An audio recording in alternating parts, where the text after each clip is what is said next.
많은 분들이 겁내는 것 중에 하나가 탄수화물 많이 먹기랑 지방 많이 먹는 걸 겁내요. 같은 몸무게, 같은 중량, 같은 음식 먹어도 달라요. 남성분들 같은 경우는 체지방 정도를 유지하는 거예요. 여성분들은 정도.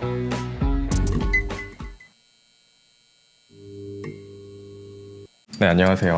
안녕하세요. 네, 오늘 귀한 분 모셨습니다. 네, 자기소개 한번 부탁드릴게요. 안녕하세요. 저는 이제 굿머슬 TV에서 활동하고 있는 운동생리학 박사 정송영입니다. NSCA라고 미국 체력관리학회에서 교육이사로 또 활동하고 있습니다. 그리고 내추럴 보디빌더로 또 선수로도 활동하고 있습니다.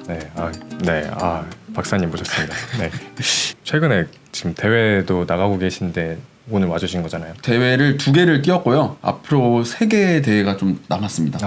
저 같은 경우는 운동을 처음 시작한 계기가 중학교 때 운동을 시작을 했어요. 제가 초등학교 때 굉장히 좀 이제 약했었거든요. 네, 그러다 보니까 그 당시에 뭔가 좀 강해지고 싶다는 이런 갈망이 있어가지고 무에타이를 시작을 하게 됐거든요. 무에타이를 하고 선수 생활을 하면서 고등학생 때가 됐는데 체격적으로 너무 왜소하다 보니까 이것을 조금 극복해보자 웨이트 트레이닝을 시작을 했죠.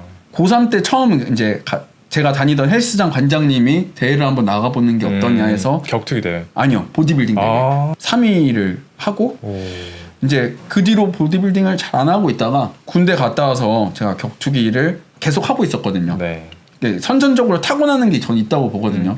근데 그러한 센스들이 확실히 좀 부족했다고 생각을 해서 지금도 너무 좋아하고 팬으로서 보지만 격투기는 묻어두고 이제 학교를 다시 다니게 됐죠. 단순하게 이제 공부만 하는 것보다 내가 웨이트 트레이닝 하고 있으니까 내가 배운 것을 적용시켜서 운동을 해보면 어떨까. 이게 시작이 돼서 지금까지 박사까지 졸업을 하게 된 것 같아요. 네.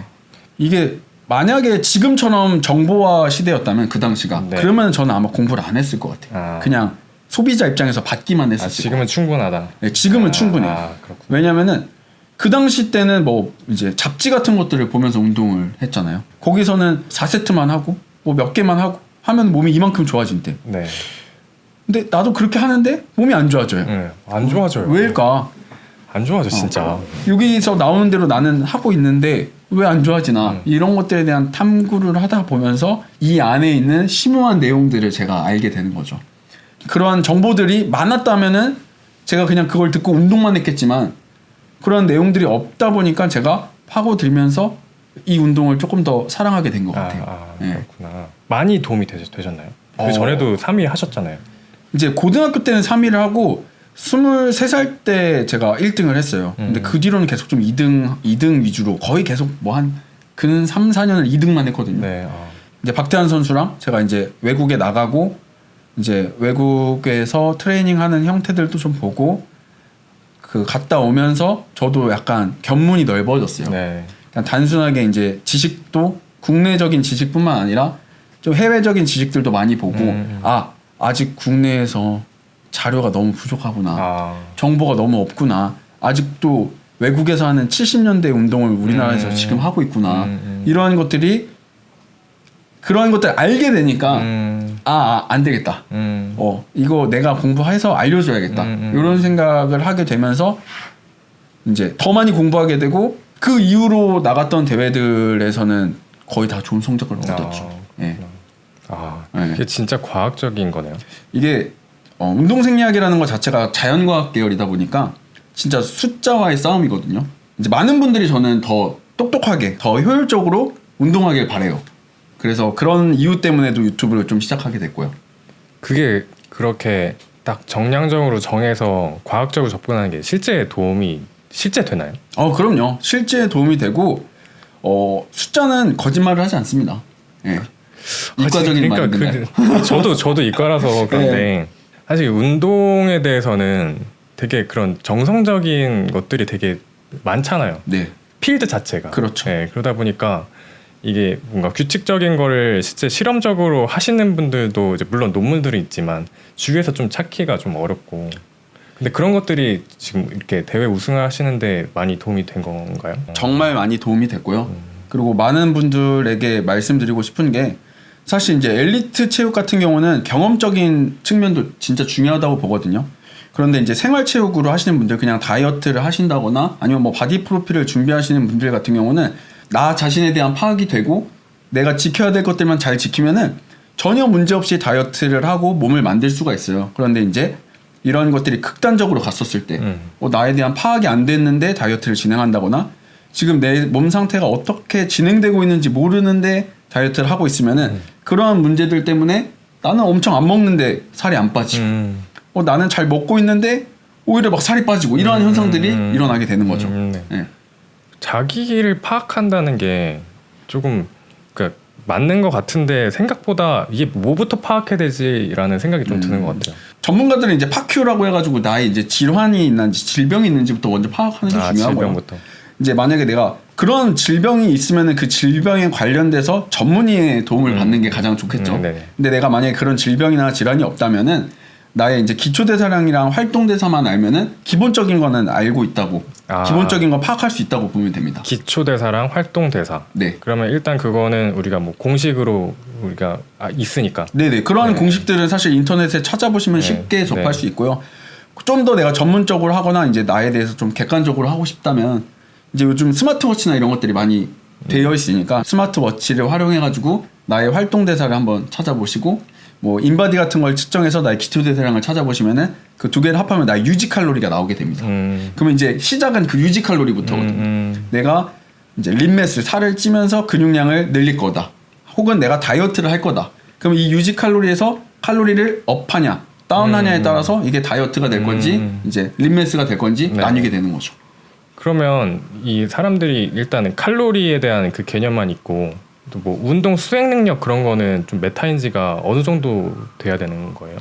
사실 제가 지금 말하는 사람들 같은 경우는 거의 이제 일반인들을 대상으로 하거든요. 네. 근데 그런 분들이 메타인지가 잘 돼 있으신 분들이 많지는 않겠죠. 그렇죠. 네, 그래서 여기서 활동대사는 그냥 내가 움직이는 모든 칼로리라고 생각을 하시면 돼요. 여기서 같은 운동을 해도 운동을 많이 한 숙련자가 하는 것과 숙련자가 아닌 사람이 하는 것은 확실히 그 운동에 대한 질은 다르거든요. 근데 그것까지 사실 따질 수는 없어요. 그것까지 따지기에는 너무 질까지는 일단은 따지지 않아도 일단 그건 따지지 않더라도 내가 움직이는 활동부터 따지게 되면은 그 활동을 기준점으로 해서 내가 살을 빼고 살을 찔 수가 있다. 그러니까 어디서부터 접근해야 되느냐에 대한 그 이제 첫 스타트를 이제 자기의 인식 메타인지라고 했을 때 그거가 이제 기초대사랑 활동대사 이제 알았다. 네. 그러면 그 다음은 뭘 해야 돼요? 다이어트를 기준으로 말씀드릴게요. 다이어트를 제일 많이 하시니까. 그러면 이제 나의 유지 칼로리를 알았으면은 이제 이 유지 칼로리를 가지고 이제 운동을 하면서 이제 시작을 해야죠. 운동을 한다. 많은 분들이 실수하는 게 나는 3,000 칼로리를 원래 먹고 있었는데 나의 유지 칼로리는 사실 2,500 칼로리였어. 나는 다이어트를 할 거니까 2,000 칼로리를 먹을 거야. 그러면은 3,000 칼로리를 먹던 사람이 갑자기 2,000 칼로리를 먹게 되는 거잖아요. 그러면은 갭이 1,000 칼로리가 생기는 거잖아요. 그러면은 내 몸에서는 내분비계적으로는 놀란단 말이죠. 호르몬들이. 그렇죠. 3,000 먹던 애가 갑자기 1,000 칼로리를 줄여서 먹었어. 3분의 1이나 줄였으니까. 3분의 1이나 줄였으니까 신체 내부적으로는 이것을 타파하기 위한 또 다른 생존 본능들을 나타내게 돼요. 그러니까 그런 것들이 생기면은 이제 다이어트를 체계적으로 진행할 수가 없게 되는 거죠. 그렇기 때문에 유지 칼로리에서 운동을 시작을 해서 한 2주 정도 경과를 지켜보는 거죠. 그러면은 내가 유지 칼로리만 먹고 운동만 하더라도 제가 트레이닝한 사람들 같은 경우는 거의 유지 칼로리로도 2kg, 3kg가 한 달 안에 빠져요. 그러면 그렇구나. 빠져서 정체기가 왔다. 정체기가 오면 거기서부터 이제 마이너스 200, 마이너스 300 뭐 이런 식으로 진행하는 게 가장 중요합니다. 식단과 관련된 것이 먼저고 일단 운동량은 어느 정도 그냥 좀 상관없다고 봐야 돼요? 어떻게 해야 돼요? 상관없다고 볼 수는 없고요. 하면 할수록 더 좋아질 거잖아요. 그러면은 이거에 대해서는 그냥 기본으로 잡으면 돼요. 그냥 해야 될 분량을 그냥 좀 일반적으로. 그렇죠. 내가 이걸 1이라고 잡아도 내가 운동에 대한 숙련도가 높아지면 높아질수록 이게 2가 되고 3이 되는데 그건 일단 스킵하고 일단 요거는 기본적으로만 잡고 이렇게 진행을 해주면은 이제 다이어트 하는 데 있어서 여러분들이 크게 문제 없이 진행을 할 수 있습니다. 그런데 이제 많이 실수하는 분들이 극단적으로 가져가거나 탄수화물을 갑자기 확 줄인다거나 이러한 신체적인 리듬을 깨버리는 것들을 해버리면은 이 리듬을 다시 되찾는데 시간이 오래 걸려요. 그리고 이러한 과정들, 리듬을 되찾는 과정에서 다시 이제 입터짐 같은 뭐 폭식을 할 수도 있고, 이제 신체는 항상성이라 그래가지고 원래 나의 몸 상태로 계속 돌아가려고 노력을 해요. 적응이 되지 않았다면. 그래서 그러한 것들로 되돌아가려고 계속 신체 내부적인 그 뭔가 발악을 하겠죠. 예.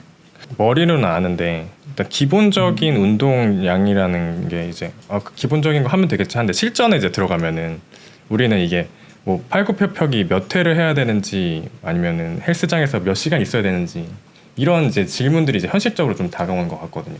그러면 이것도 이제 근육을 만드는 것보다는 다이어트적인 이야기로 좀 이야기를 해드릴게요. 그러면은 그날의 나의 활동 칼로리를 정해놓고 운동을 하시는 게 좋아요. 아, 활동 칼로리 베이스로 이제 운동을 한다. 네, 운동 시간을 시간으로 정하지 말고, 왜냐면 같은 시간이어도 그 운동의 시간에 대한 질은 다를 수 있으니까 내가 오늘 300칼로리를 활동할 거야. 이거에 대한 기준점을 잡고 움직이시면 조금 더 괜찮겠죠. 만약에 그게 순수 유산소가 될 수도 있고 저항 운동이 섞일 수도 있고 뭐 히트나 타바타가 될 수도 있고요. 그건 상관없이. 그럼 우리는 이제 각 운동별로 이제 소모되는 칼로리를 알고 있으니까 대략적으로 그거를 봐서 활동 칼로리를 어느 정도 설정을 하는 거네요. 그렇죠. 우리가 이게 이 스마트워치가 너무 잘 나와 있어가지고 저는 이제 운동하시는 분들 이거 활용을 잘하기를 바라거든요. 이게 정말 좋습니다. 우리가 평소 먹는 양이 있고, 그다음에 활동 칼로리가 여기 이만큼 있고 이제 기초 대사량이 이만큼 있는 거죠. 그러면은 우리가 여기서 빼야 되는 양이 이만큼 있는 건데 요거를 이제 운동으로 하면은 이제 어느 정도 빠진다. 그렇죠. 근데 더 하면은 더 빠진다. 더 빠진다. 근데 이제 한 번에 많이 빼면 안 된다. 안 된다. 왜냐하면은 우리 몸이 이제 적응할 시간이 필요하고. 적응할 시간이 필요하고 신체 내부적으로는 극단적인 걸 절대 좋아하지 않기 때문에. 항상성 때문에 내가 뭔가 더 많이 대비하려고 하기 때문에. 그렇죠. 우리가 요요가 일어나면은 만약에 제가 80kg였는데 60kg까지 뺐어요. 근데 다시 쪘어. 그러면 80kg에서 안 끝나거든요. 더 찌. 82kg, 83kg. 왜냐면은 나 60kg까지 거의 내 몸이 기근 상태가 될 때까지 빠졌어.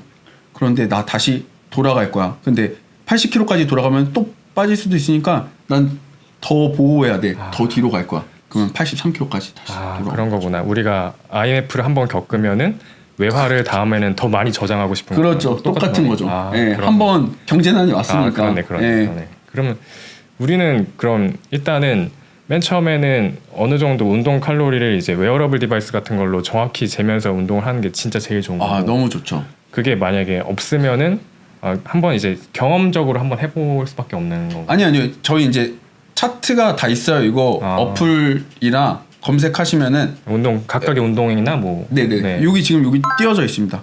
요거 활용하시면 됩니다. 운동 루틴에 대한 어떤 전체 칼로리 나의 활동이 활발한지 안 활발한지 뭔가, 그리고 내가 주 3회 운동하는지 주 5회 운동하는지 격한 운동하는지에 따라서 이 기초 대사량과 곱하기 0점 몇을 하냐, 그 점 몇을 하냐, 이런 것들이 나와 있어요. 실제 운동량은 그 운동에서 소모되는 칼로리는 웨어러블 디바이스가 제일 그러면은 좋은 거고. 저는 그게 가장 좋다고 생각을 합니다. 만약에 그게 없으면 그것도 차트가 있는 거죠. 그 차트를 사용해서 이제 여러분들의 기초적인 100% 정확하진 않아요.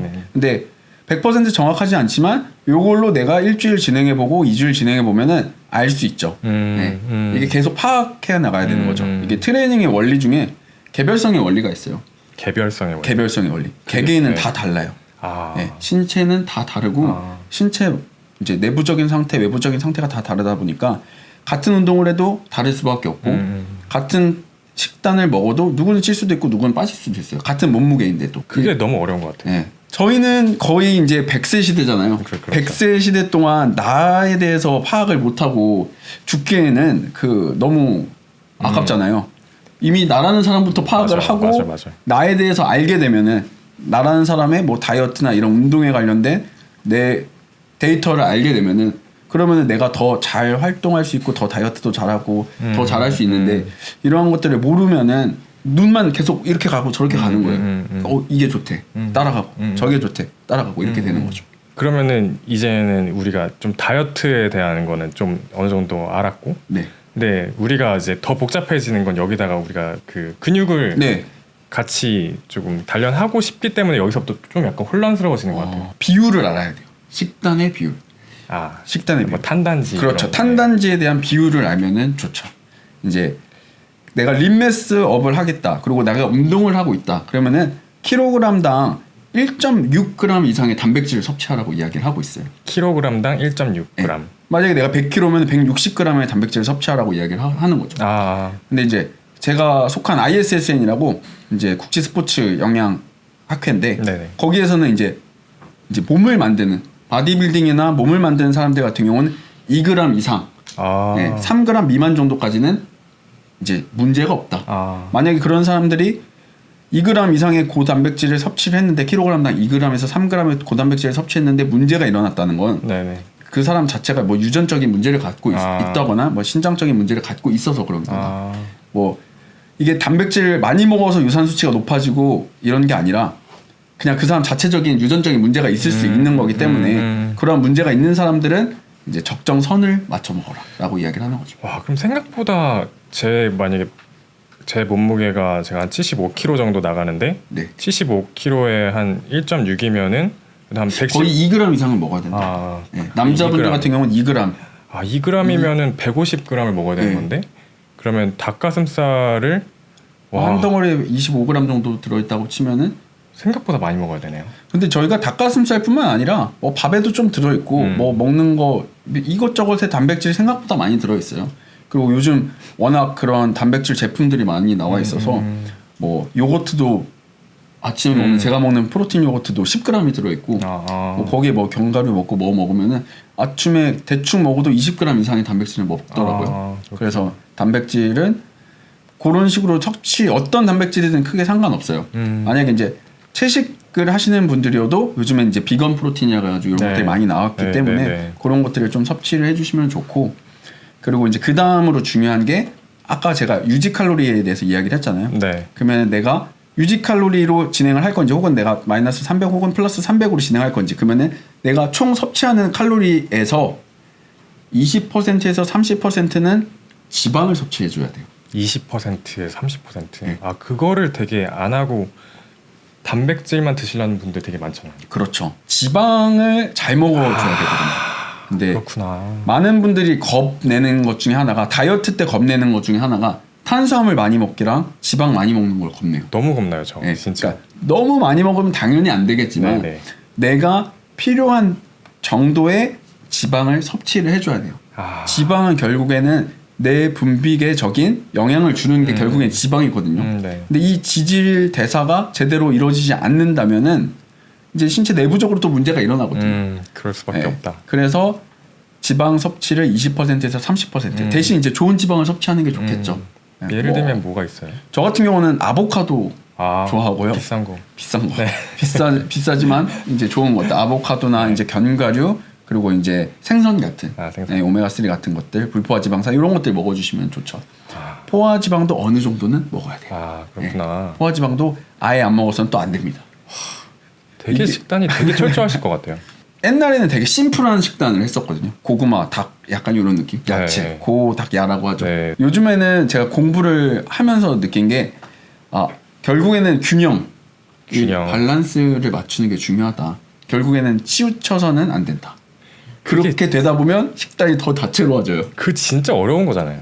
왜냐하면은 각각에 대한 일단은 뭐 칼로리도 알아야 되고, 그다음에 탄단지 비율도 음식에 대해서 다 체크해봐야 되고. 맞습니다. 그런 게 이제는 머릿속에 다 어느 정도 있으시겠네요. 사실 이제는 그냥 봐도 알죠. 그냥 봐도. 옛날에는 일지나 이런 것들을 제가 적었는데, 아니면 패스시크릿이나 이런 어플 같은 걸 사용했는데, 요즘에는 사실 사용을 잘 안 해요. 왜냐면 봐도 내가 대충 계산해서 오늘 칼로리 맞춰 거의 뭐 이렇게 여기 스카우터 같은 게 달리신 거네요. 거진 그렇다고 봐야죠. 그냥 이렇게 보면은 음식에 그냥 칼로리나 이게 탄단지, 지방 비율 같은 게 다 나오고. 대충 나오니까 그것들을 보고 하는데, 요즘에는 그런 것들 바로 파악할 수 있잖아요. 그래서 그런 것들 파악해서 보다 보면 여러분들도 쉽게 할 수 있습니다. 처음에는 이제 앱 같은 걸 보면서. 앱 같은 거 보면서 하다가 갑자기 뭐 외식을 하거나 이러지 않는다면은 내가 항상 먹는 것들이 항상 일정하게 돼 있기 때문에 그 일정한 패턴에서 그냥 이제 조합을 시켜서 먹는 거죠. 그러면 좀 이제 선생님의 이제 개인적으로 좀 궁금한 것들, 이제 운동하시면서 어떤 스타일로 운동하시는지, 또 이제 아까 말씀해주신 거 좀 식단 같은 것도 좀 자세히 좀 여쭤보고 싶은데, 일단 선생님의 운동 목적 자체는 린 매스업이라고 봐야 되겠죠? 그렇죠. 지금은 린 매스업을 네. 하고 있죠. 시합을 준비하고 있으니까. 그러면은 선생님의 어떤 운동 루틴이나 네. 이런 것 뭐 식단 같은 것도 좀 공유해 주실 수 있나요? 그럼요. 네네. 저 같은 경우는 지금 GM3라고 제가 만든 프로그램을 사용을 하고 있어요. GM3. 네, GM3라고 굿머슬 3분할. 아. 별 의미는 아니고요. 저는 네, 뭐 엄청 대단한 의미 아니고 네네네. 굿머슬 3분할 운동인데요. 3분할이네요. 네, 3분할 운동을 진행하고 있습니다. 그래서 뭐 이제 선행 연구들에서 분할에 관련된 이야기들을 굉장히 많이 하는데 네. 2분할과 3분할이 그래도 가장 이상적이라고 이야기를 하고 있어요. 근데 그 이후에 이제 상급자가 됐었을 때는 4분할을 하든 5분할을 하든 크게 상관은 없어요. 네. 네, 상급자가 됐었을 때. 네네. 하지만 그 전까지는 그래도 과학적으로 이제 좋다고 하는 걸 하는 게 사실상 좋잖아요. 네네네네. 그래서 저는 이제 3분할을 진행을 하고 있고요. 뭐 2분할이 더 좋을 수도 있지만 제가 이제 여기서는 약간 취향이 있어야 돼요. 네. 저는 약간 하체 운동 같은 거나 이런 운동을 하면은 조금 세게 하는 걸 좋아해요. 이제 좀 이제 아파야 돼. 그래야 조금 더 사실 많이 아프다고 운동이 더 잘 되고 이런 건 사실 아니거든요. 그렇구나. 네. 근데 그런 것들이 나의 운동에 있어서의 그 스트레스를 조금 해소시켜주고 나의 삶의 스트레스를 해소시켜줄 수 있기 때문에 저는 약간 좀 통증을 즐기는 운동을 좋아합니다. 약간 메조키스트. 그래서 그렇기 때문에 2분할 운동은 다음날 운동하고 또 이제 격주로 내가 하는 운동들이 다시 돌아오다 보니까 네, 그렇죠. 내가 너무 강하게 하면은 그 다음번 운동에 영향을 끼쳐. 그런데 3분할은 그래도 이틀은 쉬고 하니까 크게 영향을 끼치지 않아요. 그러면은 어느 요일 운동하시고 어느 요일 쉬시는 거예요? 월화수목금토하고 일요일 쉬거나 아니면 이제 그건 스케줄에 따라 좀 다르긴 한데 뭐 특별한 날이 있다면 그날 쉬고 그냥 다시 3분할 시작하죠. 사실 언제 쉬는 건 크게 상관없어요. 그럼 루틴은 베리에이션이 계속 있나요? 아니면은 고정 루틴을 사용합니다. 고정 루틴이요? 네, 고정 루틴을 사용하는 이유가 많은 분들이 베리에이션을 다양성 그러니까 이거 너무 사람들 궁금해하잖아요. 다양성을 중요하는데 다양성을 생각하기 전에 이 운동에 대해서 내가 충분한 메커니즘을 갖고 있느냐를 파악을 해야 돼요. 그거 되게 그 아픈 얘기다. 네, 성장을 하고 있느냐. 내가 이제 랩풀다운 운동을 오늘은 했는데 다음에는 안 해. 그럼 이 랩풀다운 관련된 근육들은 오늘은 많이 썼는데 다음에는 안 쓰게 되면은 성장이 좀 더디게 되겠죠. 맞아요. 네. 그래서 이게 프로그램을 많이 사용하고 요즘에 프로그램이 좋은 게 좋다. 프로그램이 좋은 게 몸을 빨리 만들 수 있다라고 두각되는 이유가 고정 루틴이거든요. 사실 크게 베리에이션이 없어요. 그렇구나. 그래서 이 구간 내에서는 목표하는 근육, 목표하는 운동에 대한 메커니즘이 좋아지고 메커니즘이 좋아지면은 당연히 그 근육이 활성도가 높아지고 더 성장이 되겠죠. 성장할 시간을 줘야 되는데 성장할 시간을 안 주고 또 다른 운동을 해버리는 거야. 네. 제가 다이어트 때도 얘기했지만 계속 우리는 적응을 하면서 살아야 돼. 네네. 이 근육이 이 부하에 대한 적응을 해야 되고 이 운동에 대한 적응을 해야 되고 이 볼륨에 대한 적응을 해야 되는데 이 적응을 하기 전에 새로운 운동을 해버리면은 적응하기 전에 이미 그러네요. 그렇게 돼버리는 거죠. 그럼 대충 밀고 당기고 하체 그 운동 종류가 어느 정도 되세요? 종류는 사실 이제 상급자, 초급자에 따라 좀 다른데요. 네. 이제 초보자 같은 경우는 4종목이나 5종목이면 충분합니다. 그거밖에 안 하세요? 네. 와, 그러면 밀기는 거의 정해져 있잖아요, 사실. 그렇죠. 밀기는 뭐 해야 돼요? 뭐 저 같은 경우는 벤치프레스를 진행을 하는데 뭐 초보자분들 같은 경우는 푸시업이어도 충분하겠죠.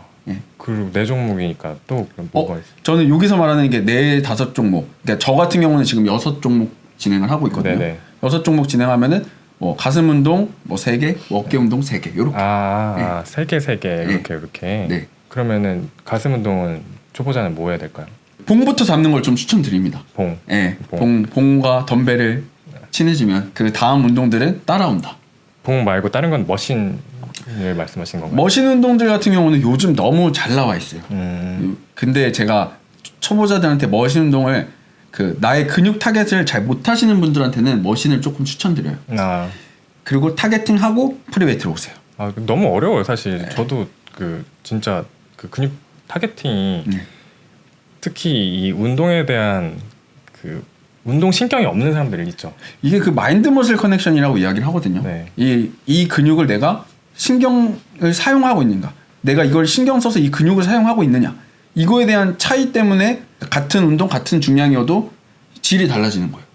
그게 어떻게 이거를 지금 내가 그러면은 운동이 제대로 되고 있다는 걸 어떤 식으로 느껴야 돼요? 가장 좋은 거는 이제 부종이 일어나거나 네. 아니면 이제 수축감이 생긴다거나 이러한 것들이 있다면 내가 진짜 이 운동에 대해서 지금 잘 활용하고 있구나라는 건데, 만약에 이 운동을 하는데 내가 가슴 운동을 하는데 벤치프레스를 예를 들면 가슴 운동을 하는데 뭐 전면 삼각근이나 삼두근에 대한 개입도가 너무 높다. 네, 네. 그러면 이제 이건 협력근의 우세가 온 거거든요. 네. 그럼 타겟 머슬을 제대로 사용하지 못하고 있다는 거예요. 거의 그런 사람들 많은 것 같아요. 그렇다면 이런 분들은 타겟 머슬을 먼저 활용해 줄 수 있는 운동을 선행해 주시면, 그리고 그 뒤에 운동을 해 주시면 더 도움이 되거나 아니면 중량을 조금 더 낮춰서 진행을 하거나 이런 식으로 좀 진행해 주면 좋죠. 그러니까 잘못하면은 다른 운동을 선행해야 될 수도 있는 거네요. 그렇죠. 예를 들면은 어떤 거를 해야 돼요? 뭐 만약에 벤치프레스를 하기 전에 덤벨 플라이 같은 종목들을 해준다거나 아니면 이제 타겟팅하는 근육이 내가 이제 다리도 대퇴 직근을 타겟할 수도 있잖아요. 네네. 그러면 스쿼트를 하기 전에 이제 익스텐션 같은 운동들을 먼저 해주고 스쿼트를 했었을 때 이미 활성화가 돼 있으니까 스쿼트 할 때 활성도도 더 높아지겠죠. 약간 이런 느낌으로. 그렇구나. 네. 그러니까 여기를 좀 먼저 건드려주다. 자극점을 좀 네. 먼저 찾아놓고 네, 하는 먼저 것들이 건드려줘라. 좀 쉬운 운동이 있는 거네요. 그렇죠. 네, 덤벨 네. 플라이가 이제 가슴 자극 잡기가 좀 쉽다고 그렇죠. 봐야겠네요. 덤벨 플라이나 혹은 이제 덤벨 플라이 같은 머신을 이제 팩 플라이 머신 같은 걸 활용하면 좀 좋겠죠. 네, 더 쉬우니까. 그래서 복합 관절 운동 전에 단순 관절 운동을 활용하는 이유가 근육에 대한 타겟팅을 잘하기 위해서. 하지만 이제 운동의 효율에 있어서는 복합 관절 운동을 하고 단일 관절 운동을 하는 건 좋아요. 좀 복합 관절 운동이 뭐 뭐예요? 스쿼트, 뭐 데드리프트, 벤치프레스 같은 경우에 복합 관절을 많이 사용하는 것. 네. 그리고 협응하는 근육들이 많은 것들. 그런 것들이 복합 관절 운동인데 협응하는 근육이 많기 때문에 이제 에너지도 더 많이 쓰고 근육도 더 많이 활성화되겠죠. 다양한 근육들이. 그렇기 때문에 다양한 근육이 활성화되고 그 다음에 운동을 하면은 좀 이제 단순 관절 운동들은 움직임이 간단하니까 뭐 폈다 당겼다 이거 두 가지 정도밖에 없으니까 쉽게 운동을 진행할 수 있는 거죠. 예를 들면 뭐 레그 익스텐션, 그렇죠. 레그 컬 이런 것들은 컬. 이후에도 상관이 없는데 만약에 이걸 먼저 해서 스쿼트를 제대로 못하는 건 안 된다. 못하는 건 안 된다. 근데 아까와 같이 타겟팅을 못해서 먼저 익스텐션을 해주거나 혹은 덤벨 뭐 팩플라이 머신을 해주는 거는 번외다. 하나의 방법이다. 네네. 네. 그러니까 사실 정답이 케이스마다 다른 거라고 봐요. 그렇죠. 운동의 정답을 내리자고 하면은 이제 모두 다 획일적인 운동을 했겠죠. 그런 것 같아요. 네. 개별성 얘기만 하다가도 벌써 이렇게 얘기할 게 많은 것 같아요. 그러면 개별성 말고 또 뭐가 있어요? 특수성의 원리, 뭐 그리고 이제 점진성, 이제 점진적 과부하라고 그러죠. 가역성은 이제 되돌아가려는 원리 이런 것들이 트레이닝 방법론적인 기본 원리죠. 원리만 지켜도 우리 몸은 다 좋아집니다. 그거 너무 어려운 얘기들 같아요. 뭐 가역성, 그다음에 점진적 과부하의 원리는 많이 들어서 그렇죠. 이제 좀 익숙한 것 같고 네. 가역성은 아까 말씀하신 좀 되돌아가려는 항상성 항상성 같은 거 연결되는 거. 또 너무 안 먹으면은 나중에 내 몸이 뭔가 비축해 두기 위해서 더 이제 살찌고 이렇게. 그렇죠. 생존 전략이죠. 생존 전략. 그다음에 특수성, 이거는 특수성은 이제 모든 운동이 만약에 수영 선수, 이제 제가 만약에 역도 선수 같은 운동 할 수 있나요? 아니겠죠. 다르죠. 특수한 상황에 따른 운동들은 정해져 있다. 그러니까 특수성이라는 건 어떻게 보면은 그 어떤 부위를 얘기하는 건 아니고, 그렇죠. 내가 특수적인 하는 상황, 목적에 따라서. 목적. 개별성과도 어느 정도 연관이 되죠. 그 선생님이 림매스업이라고 했으니까 이 림매스업의 특수성은 어떤 식단과 근육 증가 이 두 개가 특수성이 있는 거라고 봐야 되는 거예요. 이제 림매스업에서 제일 중요한 건 일단 운동이 잘 돼야겠죠. 운동과 식단 그리고 이제 우리가 얘기하는 휴식 이 세 가지가 잘 되면은 사실 그 림매스업을 잘 할 수 있지만 운동 선수들도 잘 안 돼요 이게. 그러니까 그 어느 정도 주무세요? 저는 6시간? 6시간에서 7시간 정도. 그냥 평범하게. 너무 안 자면은 삶이 안 됩니다. 낮잠 잘 때도 있는데 거의 그렇게 낮잠 잘 시간 요즘에는 없죠. 제가 이제 선수촌이나 이런 데 있었을 때 혹은 이제 태환 선수 트레이닝을 했었을 때는 거의 이제 새벽 4시에 일어나서 박태환 선수. 수영 선수 박태환 선수 제가 트레이너를 했었어 가지고 이제 호주에 있었을 때인데 새벽 4시에 일어나서 가가지고 이제 수영을 해요. 그러면 와서 밥 먹고 4시에 일어나요? 왜 그런 거예요? 이제 호주 분들이 조금 일찍 생활을 해요. 예, 그리고 수영하는 사람들 특징인지 모르겠는데 되게 일찍 시작해요. 뭐 4시 반 혹은 뭐 5시 이렇게 시작을 하면은 4시에 일어나서 수영장 가면 4시 반, 5시 입수하고 2시간 정도 훈련하고 아침밥 먹고 잠깐 쉬었다가 웨이트하고 집에 와서 밥 먹고 잠을 자요. 2시간 정도 자요. 그리고 오후 훈련하러 가죠. 오후 훈련하고 집에 와서 밥 먹고 잡니다. 그러면은 신생아 같은 생활을 합니다. 그럼 4시에 일어나려면은 적어도 9시에는 9시, 10시에는 해야겠네요. 네. 와. 지금도 그럼 좀 생활 패턴 지금도 일찍 일어나요. 아침에 운동을 하거든요. 네. 그리고 아침밥을 제가 요즘 7시쯤 먹으니까 7시에 먹고 왜냐면은 운동 바로 전에 밥 먹으면은 네. 운동할 때 부대끼니까 그리고 이제 인슐린 수치가 높은 상태에서 운동이 잘 안 되거든요. 인슐린 수치를 좀 떨어뜨려 놓고 운동을 해야 운동이 잘 되기 때문에 그렇구나. 이제 밥 먹고 2시간 정도의 텀은 두고 운동을 진행합니다. 그러면 일단 일어나셔가지고 일단 식사하신 다음에 좀 텀 두고 가서 운동하시는 그렇죠. 거군요. 네. 그러면은 하루에 4끼 식사하시나요? 끼니는 4끼 식사를 해요. 네, 그리고 저도 권장하기를 일반 회사원분들 그리고 보편적인 일반 분들은 4끼는 가능하다. 네. 어떻게 하시는 거예요? 3끼는 식단을 하고 1끼는 간식 정도로. 간식. 네, 이렇게 생각을 하시면은. 간식은 어느 정도를 간식이라고 부를 수가 있어요? 뭐 이제 내 칼로리에 맞춰서 따라 달라지긴 하겠지만 저 같은 경우는 한 300칼로리 정도. 300. 네. 300 정도면은 그럼 생각보다 그냥 그 에너지바 하나 정도 아니에요? 프로틴 요거트가 105칼로리 정도 되고요. 견과류 한 봉지가 100칼로리 정도 되고 계란 흰자만 있는 게 단백이라고 계란 흰자만 있는 게 있거든요. 그게 25칼로리예요. 그거 3개 먹어도 300칼로리가 안 되죠. 그러네요. 밥이라고 생각하면 일단 안 되긴 하겠네요. 그렇죠. 일단은 밥이라고 생각하면 안 되고 포만감도 주고 맛도 좀 있고 그리고 칼로리는 그렇게 많지 않은 것들 찾아보면 요즘 너무 많아요. 저희보다 아마 구독자분들이 더 많이 알고 계실 거예요. 맛있는 거를 많이 찾아가지고 되게 잘 아시더라고요. 네. 그러면은 4끼 이후에 그 간식 포함이라고 하셨으니까 사실 그거 말고는 안 드신다는 거잖아요. 네, 4끼만 먹고 안 먹습니다. 그러니까 사람들이 생각하는 그 4끼라는 거는 잘못 생각하면은 이제 밥 같은 거를 4번 먹는다고 생각하는데 그게 아니네요. 그렇죠. 그렇게 먹으면은 이제 하루에 5,000칼로리 찍죠. 혹시 기간마다 좀 대회가 이제 여기가 딱 데드라인이 있으면은 뭐 3달 전에는 몇 칼로리를 먹고 이렇게 좀씩 줄여 나간다든지 그런 게 있으신가요? 네, 있어요. 저는 다이어트 시작을 할 때 항상 유지 칼로리로 먼저 시작을 해요. 저도 유지 칼로리 한 달 진행하면 2kg 정도는 빠져요. 2-3kg는 빠져요. 그리고 마이너스 200칼로리로 만약에 내 유지 칼로리가 전 이 유지 칼로리가 2,600칼로리 정도거든요. 네, 2,600. 그러면 마이너스 200이면 2,400칼로리로 또 한 2주 정도 진행을 해요. 하다가 계속 빠지면은 그냥 계속 200칼로리 마이너스로 가다가 하다가 좀 이제 덜 빠지는 구간이 와요. 그러면 거기서 이제 마이너스 100 더해서 마이너스 300 가져가고 마이너스 400 가져가고 지금은 1,700까지 내려왔죠. 시합 막 빠지니까. 예. 근데 저는 이제 남성분들 같은 경우는 웬만해서는 1,600칼로리 이하의 식단을 권장하지 않아요. 절대. 1,600이면은 잘못되는 거죠. 되게 많이 드시는 분들은 한 끼에 1,600 그렇죠. 먹을 수 있잖아요. 네. 그래서 마지노선이 있어요. 여성분들도 무슨 하루에 1,000칼로리 미만으로 막 드신다고 하시는 분들이 있는데 특히 여성분들 같은 경우는 남자보다 더 내부적인 문제들이 많이 일어나시는 분들이에요. 호르몬적인 문제들이. 그렇기 때문에 여성분들 같은 경우는 저는 미니멈 1,200칼로리는 지켜라. 1,200. 그리고 만약에 여기서 안 빠지면은 운동 양으로 어떻게 해결을 하시는 게 좋지 않을까. 몸을 만드는 거는 열심히만 해서는 되는 게 아니에요. 모든 공부도 똑같지만 열심히 잘 해야 되거든요. 그렇죠. 근데 다들 그 잘을 못해서 그게 그렇지. 너무 어려워요. 그러니까 그게 아까 그 개별성이 있는 거니까. 여기 특수성 그런 것들. 그러면은 자기를 알아가는 데는 좀 얼마나 걸린다고 봐야 돼요? 저는 한 2-3달이면은 두세 달. 충분히 나에 대한 파악을 하고 있다고 보고 일반적으로 2-3달도 길다고 봅니다. 이미 여러분들을 알고 있어요. 여러분들 다이어트 하시는 분들 여러분들 다이어트 하는 방법 다 알고 계시잖아요. 그런데 안 하고 있는 거죠. 찔린다. 진짜 찔린다.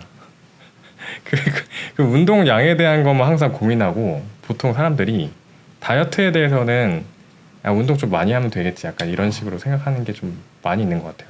운동 많이 하는 게 사실 다이어트에 도움이 되긴 하는데 얼만큼 많이 할 거고 내 신체에 부담을 안 주는 선에서 점차적으로 늘려나갈 거냐 이런 것들이 중요한 거죠. 네. 저희가 막 진짜 타바타를 좀 위주로 하지만 네. 진짜 웨이트도 많이 하는데 이제 저 같은 경우에는 특히 아까 말씀해 주신 이제 식단 부분에서 딱 칼로리를 지키려고 하지 못했던 것 같거든요. 그래서 옆구리살 같은 게 항상 고민이 이제 많이 돼요.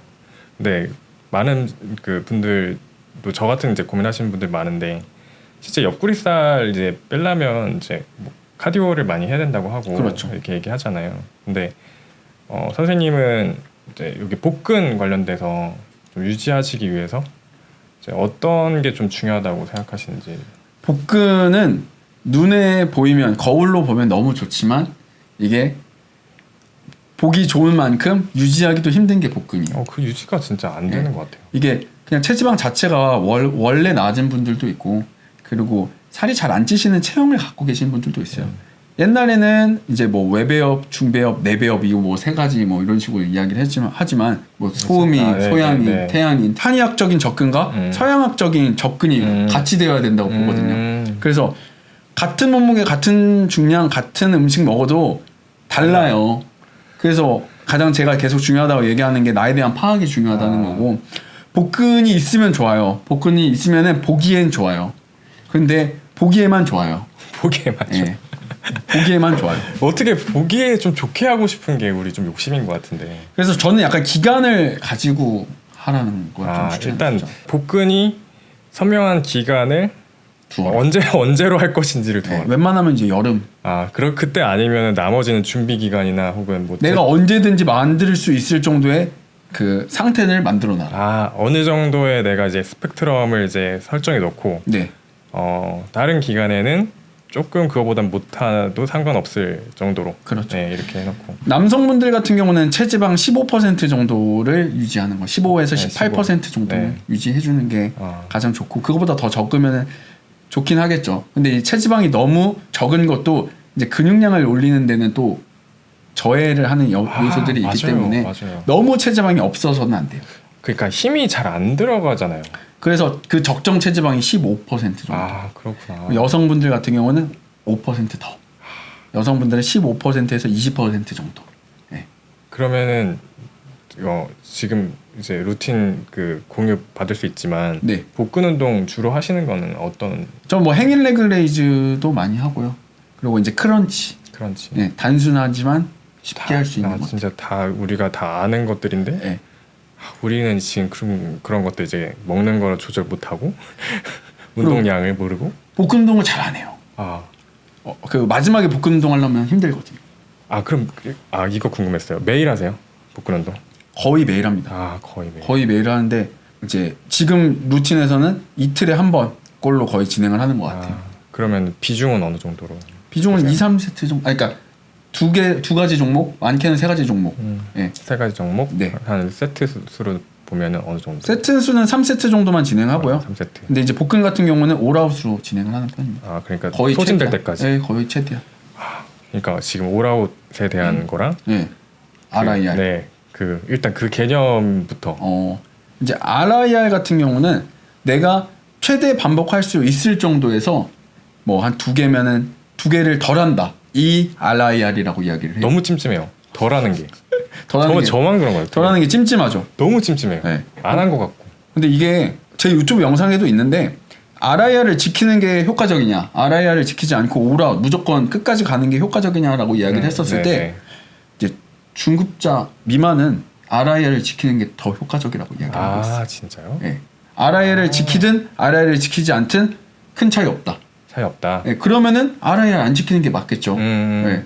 그렇네요. 네. 왜 굳이 끝까지 합니까? 그러니까 우리가 이만큼만 올리면은 이만큼만 더 많이 하면 효과가 있는데 굳이 이만큼 해도 더 큰 효과가 있다면 이만큼 하겠죠. 근데 그게 아니란 말이에요. 요만큼만 해도 똑같은 효과를 가진다면 굳이 이만큼 할 필요 없이 이만큼씩 조금씩 늘려나가는 게 더 좋겠죠. 예를 들면 뭐 지금 12회를 할 수 있는데 8회를 하고 계속 8회를 똑같이 한다든지. 그렇죠. 이 RIR을 지키는 개념에서 제일 중요한 거는 총 운동에 대한 볼륨량을 높이는 거예요. 전체 횟수. 전체에 대한 볼륨. 그 전체에 대한 횟수. 네. 그러니까 만약에 제가 10kg로 10번을 하면은 100kg를 드는 거잖아요. 근데 내가 첫 세트는 올아웃을 했을 때 10개를 들어서 100kg를 했어. 네. 근데 올아웃을 했기 때문에 이제 에너지 시스템적으로 다음 세트 때 더 많이 못 할 거 아니에요. 그렇죠. 이게 줄어드는 수치가 10개, 갑자기 8개, 뭐 4개, 3개 이렇게 그렇죠. 줄어드는 거죠. 그렇죠. 그런데 RIR을 지키면은 내가 10개 할 수 있는데 8개만 하고 그 다음 세트도 8개 하고 뭐 그 다음 세트 7개, 6개 이렇게 줄어드는 거예요. 평균을 봤었을 땐 RIR을 지킨 게 평균이 더 높은 거죠. 그러네요. 그러면 우리는 평균을 더 많이 가져가는 게 수학적으로. 그렇죠. 그렇죠. 자연과학이니까. 그렇네. 그렇네. 거기에다가 이제 운동에 대한 부하 설정을 어떻게 하냐에 따라서 근육에 대한 타입을 어떻게 쓰냐에 따라서 근비대적으로 가져갈 수도 있고 근지구력적으로도 가져갈 수 있어요. 그렇네. 네. 저 같은 경우에 이제 근비대를 목적으로 하는데 그럼 운동 디자인을 할 때 전체 이제 운동 볼륨 사이즈를 이제 근비대니까 항상 좀 고중량으로 저반복으로 해도 조금 상관없다. 좀 이런 식으로 갖고 가고 있는데 뭐 근지구력으로 하면 원래 뭐 저중량 고반복 이렇게 그렇죠. 말씀하시잖아요. 네. 뭐 저를 메타인지 해나가면서 좀 알아야 되는 그런 게 물론 있지만 네. 조금 어떻게 해야 돼요? 뭐 피라미드식으로 하는다 뭐 이런 거 있잖아요. 이제 많은 분들이 옛날에 피라미드 형태의 훈련을 많이 진행했죠. 네네. 이제 피라미드 형태의 훈련은 이제 최대 근력도 가져가고 근비대도 가져가는 네네. 이제 트레이닝이에요. 네네. 그런데 우리는 포커스를 잡아야 돼요. 왜냐하면 포커스를 잡는 이유가 욕심이 많아서는 두 개 다 얻어갈 수 없어요. 네.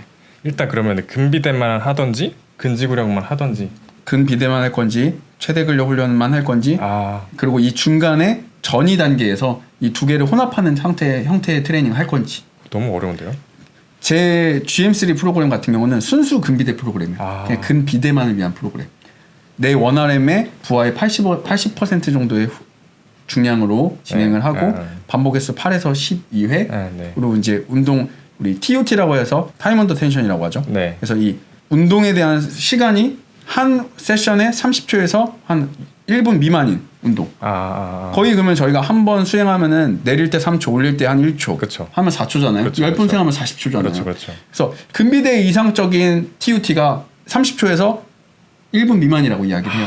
그리고 근비대 이상적인 운동 부하의 강도가 원RM의 80%래요. 그러면 이 두 개가 딱 맞죠? 그렇네요. 네. 우리가 단순하게 근비대가 원RM의 80%를 해야 돼. 왜? 라고 이야기했을 때 단순하게 원RM의 80%뿐만 아니라 우리가 타임 언더 텐션으로 봤었을 때 30초에서 60초의 기계적 장력을 가져가는 게 장력을 갖고 있는 시간을 갖고 있었을 때 근비대에 더 효과적이기 때문이야. 그래서 우리가 총 운동 볼륨량을 봤었을 때 두 가지 방법으로 볼 수 있는 게 총 운동 중량에 대한 토탈 중량 혹은 총 그날 운동에 대한 시간. 네. 토탈 중량이라는 거는 횟수 곱하기 그 중량이죠. 내 중량. 네. 그리고 총 운동 시간은 내가 한 횟수. 그러니까 내가 운동을 수행한 시간. 한 번 수행했었을 때 근데 뭐 이거 초재기가 힘드니까 거의 이제 볼륨으로 가는 거죠. 네. 그렇게 가는 거죠. 그렇구나. 그게 일정 그러니까 뭐 2시간 한다고 3시간 한다고 이게 물론 뭐 의미가 있겠지만 그거가 좀 그렇게 하면 안 되는 거네요, 오히려. 2시간하고 3시간 하는 것도 내 수용력에 이게 수용력이라는 거 내가 받아들일 수 있는 신체적인 능력이 높다면 가능해요. 그런데 저희는 이 바쁜 현대화의 시대에 살고 있는데 2시간, 3시간을 운동 저도 2시간, 3시간 운동 못 해요. 네. 저도 웬만하면 2시간 이내 바빠서. 저도 저의 삶이 있잖아요. 바빠요. 일도 해야 되고 뭐도 해야 되는데 3시간이 더 효율적이라면 저도 3시간 할 것 같은데 3시간 안 해도 2시간 이내의 효율을 낼 수 있다면 그러면 2시간을 하는 거고 그거보다 더 줄일 수 있어서 타바타를 하시는 거죠. 네. 그러면 그 지금 딱 대회에 나가실 때 그 체지방 양은 어느 정도까지 유지? 전 3%까지 빼요. 3% 그러면은 매일 유산소도 같이 끼시는 건가요? 유산소도 이제 매일 하는데 이제 막바지가 되면 될수록 유산소량을 조금씩 줄이려고 해요.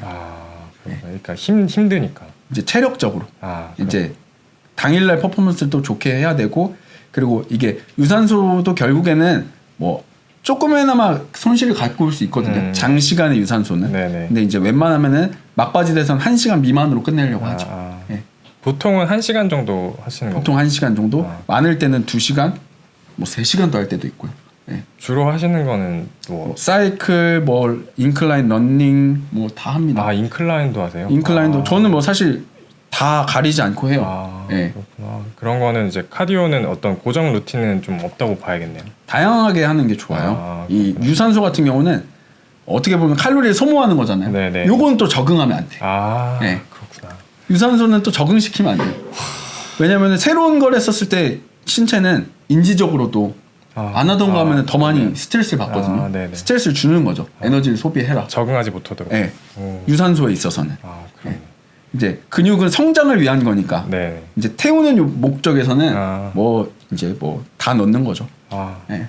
우리가 이제 운동을 맨 처음에 할 때 코어 운동을 좀 해야 된다 이런 네. 말들을 좀 하는데 맞습니다. 그게 왜 그런 건가요? 일단은 코어 같은 경우는 이제 신체 신부 근육이란 말이죠. 명치 밑에서부터 무릎 위에까지를 우리 파워존이라고 이야기를 해요. 네. 이 구간에 있는 근육들이 실제적인 파워를 내는데 가장 많이 쓴다. 예. 힘을 내는데 힘을 중요하다. 내는데 중요하다. 우리가 어떠한 움직임을 할 때 가장 먼저 활성화되는 근육이 바로 코어 근육이에요. 공을 던지거나 물건을 집어 들어 올리거나 이럴 때 코어 근육이 먼저 활성화가 되는데 코어 기능이 떨어진다고 하면 갑자기 무거운 걸 들었을 때 허리가 나가겠지. 네. 혹은 낙상 사고가 일어났어요. 만약에 내가 빙판에서 넘어졌어. 코어의 기능이 좋다면 넘어지는 순간 이미 코어가 단단하게 조여져가지고 부상을 예방해줘요. 근데 그러니까 넘어질 때 이제 갑자기 이제 잘 안 넘어지게 일어서시는 분들 이런 사람들은 그거는 이제 신체적인 능력이 좋은 분들. 코어가 좋아야죠. 그쵸. 버틸 수 있어야 되니까. 근데 넘어졌다고 가정하에도 코어가 좋으면 덜 다칠 수 있죠. 덜 다친다. 네. 그래서 이 신부 운동들을 먼저 진행해주고 우리가 이야기하는 말초, 팔과 다리 운동들을 진행을 해주는 게 운동의 순서적으로 봤었을 때 가장 이상적이다라고 보고 푸시업을 하거나 스쿼트를 진행할 때 몸이 고정되어 있지 않는데 운동을 한다는 것 자체가 이미 제대로 된 수행을 못 하고 있다는 거거든요. 그거 진짜 처음 하시는 분들이 되게 어려워하시는 개념인 것 같아요. 어렵다면은 운동 시작하기 전에 플랭크만 한 이제 세트를 나눠서 한 3, 4세트만 먼저 하시고 다른 운동들을 진행해도 그것만으로도 큰 효과를 보실 수 있어요. 플랭크 할 때 그러니까 우리가 딱 집중해야 되는 거는 여기서 무릎부터 여기까지였네요. 그렇죠? 그렇죠. 전체를 봤었을 때 사실 코어의 개념을 딱 저희가 이야기하는 뭐 골반 기저근, 다혈근, 복행근, 횡격막 이 네 가지만을 볼 수는 없어요. 그래서 너무 어려워져요. 네. 그래서 이 네 가지만을 볼 수는 없고 전체적인 코디네이션을 저는 사실상 코어라고 생각을 하거든요. 그래서 전체를 보아야 되고 그리고 신부의 기능들 그리고 날 단단하게 만들어줄 수 있어야 움직임이 더 활발해지고 더 자연스러워진다. 예를 들면 뭐 이제 덤벨 컬을 할 때도 그렇죠. 서 있을 때도 이제 몸이 이제 왔다 갔다 거리면은 이제 여기 타겟 지점을 잡을 수 없어요. 그렇죠. 타겟팅할 수가 없겠죠. 더 타겟팅하기 어려워지겠죠. 그래서 나를 단단하게 내가 운동 수행을 할 수 있게끔 만들어주게 고정시켜줄 수 있는 게 코어의 능력이다. 그러면은 한 어느 만약에 코어가 없는 사람하고 있는 사람하고 똑같이 웨이트 트레이닝이나 맨몸 운동 했을 때 그 수행 결과 자체가 굉장히 드라마틱하게 차이가 나죠. 그럼 아예 이제 스쿼트를 고중량을 들고 일어나지를 못해버리죠. 아예 수행 자체가 안 된다. 만약에 코어가 좋은 사람은 일어는 나는데 만약에 이제 하체 근력이 없어서 못 앉고 못 일어날 수는 있겠죠. 근데 들고 일어나는 것까지는 할 수 있다는 거죠. 그렇구나. 그러니까 뭐 저 같은 경우에는 운동 초반 했을 때 팔굽혀펴기도 보면은 코어가 안 잡혀 있을 때는 이제 막 이제 팔뚝으로 힘이 많이 가고 그랬는데 그게 다 이제 플랭크를 먼저 했으면은 될 수 있었네. 안정성만 먼저 준다면 그 코어에 대한 활성도만 먼저 만들어 준다면 그러면은 타겟하는 근육에 대한 운동을 더 잘 수행할 수 있다. 뭐 푸시업 같은 거를 할 때 코어가 잘 안 잡히면은 이제 가슴 타겟팅이 안 될 수 있잖아요. 안 될 수 있죠. 그러면은 안 돼도 그거를 반복하면서 코어를 기르는 게 좋나요? 아니면은 플랭크를 따로 하는 게 좋나요? 가장 좋은 거는 따로 할 수 있다면 따로 하는 게 제일 좋겠죠. 따로 해서 먼저 준비해놓고 반복적인 학습을 통해서 당연히 좋아져요. 근데 저는 이제 효율을 찾는 사람이다 보니까 하긴 그렇죠. 효율을 찾아야죠. 모든 게 효율적인. 그리고 귀찮지 않아요. 귀찮은가?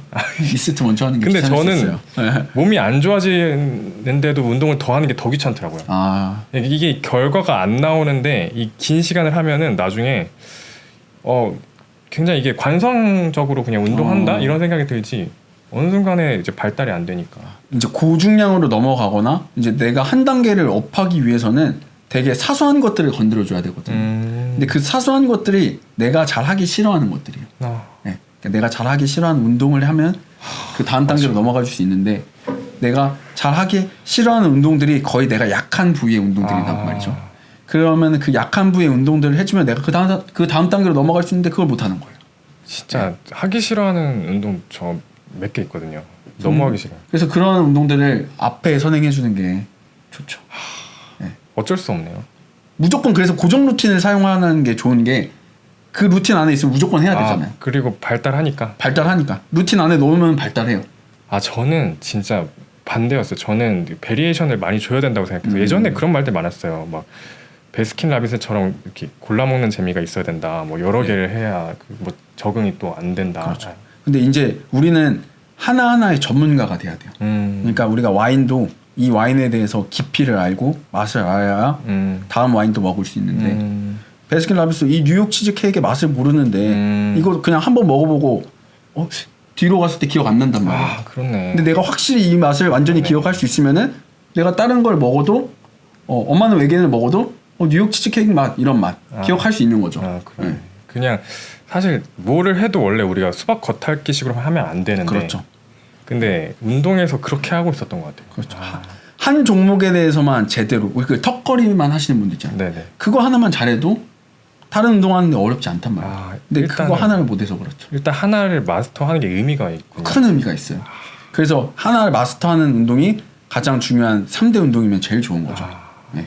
복합관절 운동일수록 좋은 거죠. 그러니까 제가 항상 운동하면서 이게 맞나 싶은 게 아까 그 RIR? 네, RIR이랑 그다음에 디로딩.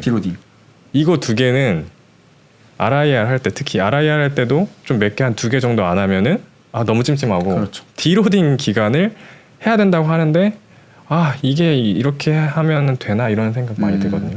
이게 운동하는 사람들의 특징이 운동 안 하면 좀이 쑤셔요. 그러니까요. 네. 일주일만 안 해도 막 좀이 쑤시는데 폭풍 전야라고 아시죠? 네. 폭풍이 몰아치기 전에 잔잔해야 돼요.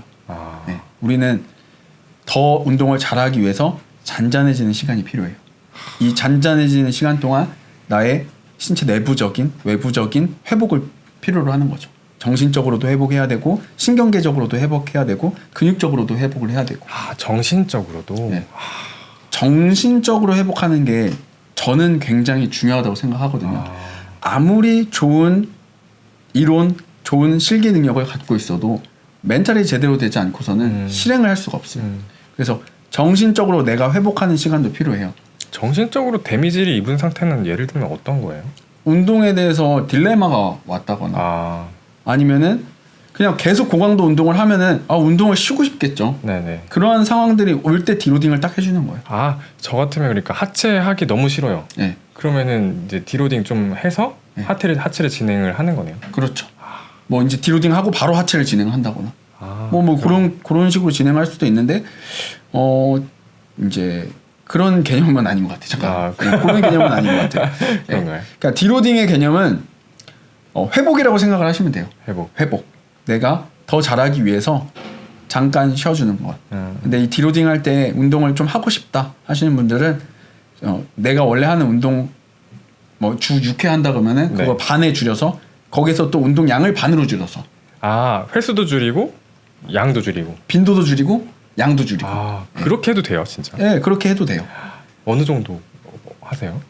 저는 디로딩 하면 그냥 일주일 쉽니다. 예요? 네, 그냥 뭐 가볍게 산책 정도 하고 아니면 놀러 가고 약간 이런 느낌. 회복해야 돼요. 네. 일주일 정도는 근데 그렇게 하면 보통 사람들은 다시 시작하기가 좀 힘든 것 같아요. 그게 이제 마인드의 차이인 거죠. 그렇죠. 네. 그거 어떻게 해야 돼요? 저는 계획을 세우면서 사는 사람이라 그리고 프로그램은 항상 이제 저는 주기화라는 이 주기적인 프로그램을 가지고 트레이닝을 진행하거든요. 저는 이 쉬는 시간이 다음 블럭을 준비하는 시간이에요. 그게 다르구나. 네. 그러니까 나는 하나의 블럭을 끝냈어. 그게 다르구나. 챕터 A 끝. 나는 챕터 2를 넘어가기 전에 약간 그 컴퓨터 로딩 시간 같은 거. 그래서 이 로딩 시간이 지나면 챕터 2를 향해서 달려갈 거예요. 약간 이런 느낌이에요. 그러니까 넥스트를 위해서 계획된 이제 휴식인 거지 네. 이게 내가 지금 힘들어가지고 쉬는 그런 개념이 아니기 그렇죠. 때문에 가능한 거네요. 그리고 완전 힘들어서 쉬면은 이제 다시 하기 힘들어요. 그래서 디로딩은 완전 힘들기 전에 쉬어도 될까 싶을 때 쉬는 거예요. 그게 좀 있나요? 주기를 이제 설정해 놓으신 것들이 있나요?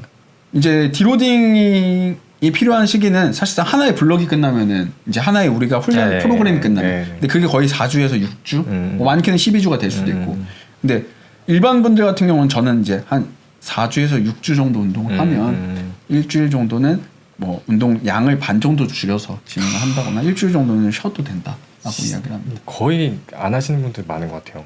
디로딩 관련된 디로딩 하는 게 좋습니다. 와. 이게 운동 어차피 평생 하실 거잖아요. 평생 하실 건데 맞아요. 일주일 쉬는 게 큰 의미가 없어요.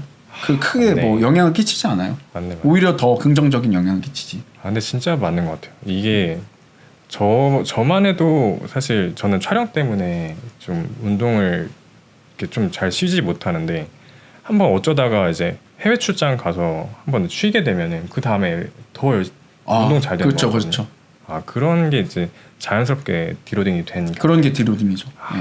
그렇네. 디로딩도 그렇고 여러분들이 극단적으로 하는 것들 이런 것들이 저는 다이어트를 하려면 오히려 더 마음적으로 또 편안해야 된다고 생각을 하거든요. 급하면은 문제가 생겨요. 운동도 뭔가 더 빨리 좋아지려고 하고 약간 이런 것들 있잖아요. 네. 더 빨리 좋아지는 건 없어요. 이건 진짜 그 코인이 아닙니다. 네. 비트코인이 아니어서 차곡차곡 농사 짓는 거예요. 농사랑 비유를 많이 하잖아요. 네네. 농사 짓고 수확하고 다시 씨 뿌리고 농사 짓고 수확하고 약간 이런 마인드로 가져가야 돼. 네. 다 일반인 분들 이제 위주로 이제 말씀드리면 근육이 성장하는지 잘 확인하기가 좀 어려운 분들도 계신 것 같아요. 이게 뭐 원RM을 측정하면 정말 좋겠지만 근데 그런 것들을 측정하기는 좀 힘드니까. 근데 근육이 이제 하나의 프로그램에 적응하는 시간이 6주에서 12주 정도. 그렇게 기간적으로 볼 수 있겠네요. 네, 그래서 6주 정도면 아까 그 루틴에 6주를 했다. 그러면 근육은 분명 성장했을 거다. 무조건 인풋이 있으니까. 네. 그리고 거의 이제 선행 연구들에서도 이제 4주부터 효과가 나타난다. 그리고 6주부터 극대화된다라고 이야기를 해요. 근데 이게 뭐 8주 이후부터는 이제 더뎌진다. 그러면은 이제 다시 거기서 베리에이션을 주고 그 베리에이션으로 다시 고정해가지고 가고. 그런 거구나. 네. 저도 이전에 되게 고지식했어요. 뭔가 그리고 브로사이언스라 그러죠. 네. 이제 형이 얘기하는 거, 아니 맞아. 누가 이야기하는 네. 게 정답이고 몸 좋은 형님이 이야기하면 이거 따라가야지. 네. 약간 이렇게 갔는데 공부를 하다 보니까 이 공부는 선행 연구는 몇천 명, 몇만 명이 실험돼 가지고 나오는 거면은 그러면은 이거는 만 명의 브로사이언스다. 이건 진짜 사이언스가 돼버리는 거죠. 빅데이터가 있는 거니까. 네. 그래서 그렇죠. 개인의 차이는 조금씩 존재할 수 있겠지만 그 개인의 차이가 엄청나게 크진 않을 거다라고 생각을 하고 그리고 지금까지 제가 트레이닝 하면서 아직도 이질감 있게 문제가 된 사람이 없었어요. 네. 운동 선수도 그렇고 일반인도 그렇고요. 거의 사실은 큰 차이가 없는 거네요. 질병적인 거. 네, 질병적인 문제가 있지 않고서는 전혀 문제 없이 다이어트도 체집 그 림매스업도 다 이뤄내셨어요. 네.